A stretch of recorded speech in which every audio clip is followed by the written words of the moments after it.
दोस्तों, मैं हूं प्रभात पोद्दार और आप देख रहे हैं खबरी स्पेशल्स।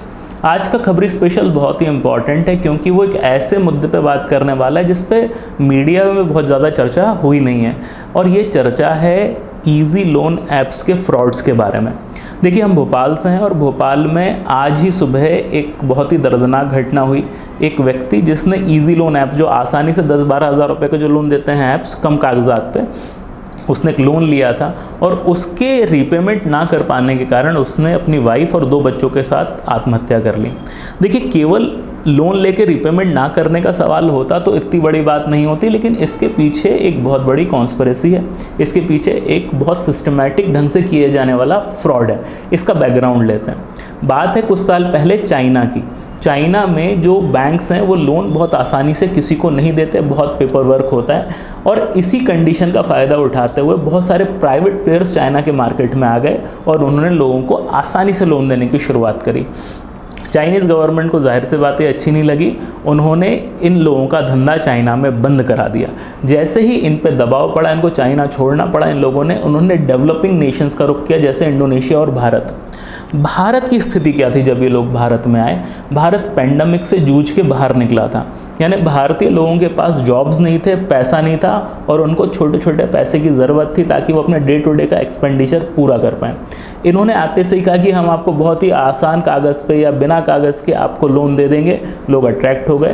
पैन कार्ड, आधार कार्ड ये आपसे मांगते हैं और उस पर आपको 10,000 रुपये जैसा पेमेंट बहुत जल्दी दे देते हैं। तकलीफ़ ये है कि जब भी आपसे ये लोन जब भी आपको ये लोन देते हैं तो अपना ऐप आपको डाउनलोड करवाते हैं, प्लस साथ ही साथ कहते हैं कि आपका जो गैलरी है, जो फ़ोन का गैलरी है, या साथ ही आपका जो कॉन्टैक्ट लिस्ट है, उसका भी एक्सेस ये ले लेते हैं। कई जगहों पे मैलवेयर भी इनके ऐप्स के साथ अटैच्ड है। 10,000 रुपये का आपने लोन लिया, तत्काल 3,000 रुपये वो प्रोसेसिंग चार्ज काट लेंगे, यानी मात्र 7,000 रुपये आपको मिले हैं 10,000 के नाम पे। उसके बाद बहुत ज़्यादा इंटरेस्ट चार्ज किया जाएगा। इसमें भी अगर बात कम होती है तो 1 हफ्ते बाद ही ये रीपेमेंट मांगना शुरू कर दिया जाता है। 7,000 रुपये के ऊपर 10,000 का इंटरेस्ट मांगा जाता है, जो बहुत ज़्यादा होता है, जो आम तौर पे लोग रीपेमेंट नहीं कर पाते, क्योंकि इनके शिकार होते हैं आमतौर पर स्टूडेंट्स, घर का काम करने वाली महिलाएं और इस प्रकार के लोग।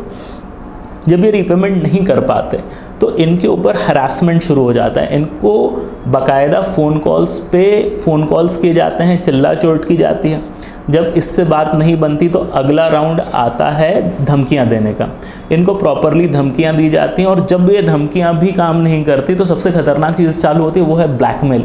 क्योंकि आपने अपने फ़ोन की कॉन्टैक्ट लिस्ट और अपनी गैलरी इन लोगों को दे दी है, ये उस कॉन्टैक्ट लिस्ट का यूज़ करके व्हाट्सअप ग्रुप बनाते हैं। जी हाँ, आपकी फैमिली का व्हाट्सअप ग्रुप ये खुद बना लेते हैं, और वहाँ पे गंदी गंदी गालियाँ, आपके नाम से गलत मैसेज, आपकी फैमिलीज़ के मॉव्ड फ़ोटोज़, वल्गर फ़ोटोज़, यानी आपके परिवार की महिलाओं के फ़ोटोज़ को इस्तेमाल करके उनको गंदे फ़ोटोज़ बना के इन ऐप्स पे देने की शुरुआत कर दें, ताकि आपके ऊपर एक प्रेशर बन पाए।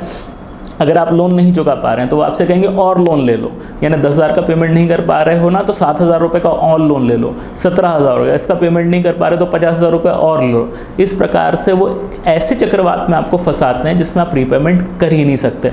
ऐसे केसेस तक हुए हैं जहाँ एक व्यक्ति ने केवल 10,000 रुपये का लोन लिया था और वो 2 लाख रुपये तक 2 महीने में चुका चुका है, लेकिन उसका रीपेमेंट अभी भी पूरा नहीं हुआ है। इसके प्रति भारत में जागरूकता नहीं है, लोग नहीं जानते। लोगों को लगता है बस पैन कार्ड, आधार कार्ड लेके हमको आसानी से लोन मिल सकता है, हम क्यों ना ले लें। बैंकों में हमें बहुत नाक रगड़वानी पड़ती है। मैं खुद एक बैंक कर रहा हूँ, मैं SBI में नौकरी कर चुका हूँ, क्रेडिट डिपार्टमेंट में। जानता हूँ कि ये तकलीफ़ें होती हैं, लेकिन ये तकलीफ़ें क्या इस प्रकार से होने वाले हैरासमेंट से ज़्यादा हैं? हो सकता है आपको लोन ना मिल पाए, लेकिन आपकी जान तो बची रहेगी। भारत में साइबर सिक्योरिटी के नाम पे इस प्रकार की ठगी बर्दाश्त नहीं की जा सकती। अगर इस प्रकार के किसी भी फ्रॉड ऐप से आप लोन लेना चाह रहे हैं तो कृपया ना लीजिए। मैक्सिमम ऐप जो हैं ये ज़्यादातर ऐप इंडिविजुअल्स हैं, यानी आपको प्ले स्टोर पे नहीं मिलेंगे, क्योंकि प्ले स्टोर इस प्रकार के ऐप्स को नॉर्मली लाने नहीं देता, लेकिन बहुत सारे शायद गए हों उसमें। हर व्यक्ति की तो स्क्रूटनी शायद play store, Google play store नहीं कर पाया होगा। किसी भी अननोन सोर्स से लोन लेने से पहले सोचें। अगर आप ऑलरेडी ऐसा लोन ले चुके हैं, आपके साथ हैरासमेंट हो रहा है, तो चुप ना रहें। जिस व्यक्ति ने सुसाइड किया था उसने अपने परिवार को तक यह प्रॉब्लम हो रही है नहीं बताया था। साइबर सिक्योरिटी के सेल्स हैं, भोपाल में ही साइबर सेल है, हर शहर में आपको या हर बड़े शहर में सेल मिल जाएगा। अगर आप वहाँ नहीं जाना चाहते तो कम से कम हमें बताइए, हम आपके साथ खड़े हैं। हमें लगता है ये जागरूकता बढ़ाने के लिए एक इतना बड़ा विषय था जिस पर भारत की मीडिया बहुत ज़्यादा ध्यान नहीं दे रहा है। तो उम्मीद करते हैं कि ये प्रोग्राम देख के आप बेहतर डिसीजन लेंगे अपने फाइनेंसेस के बारे में। और जुड़े रहिए खबरी के साथ, क्योंकि खबरी की हर खबर पर नज़र।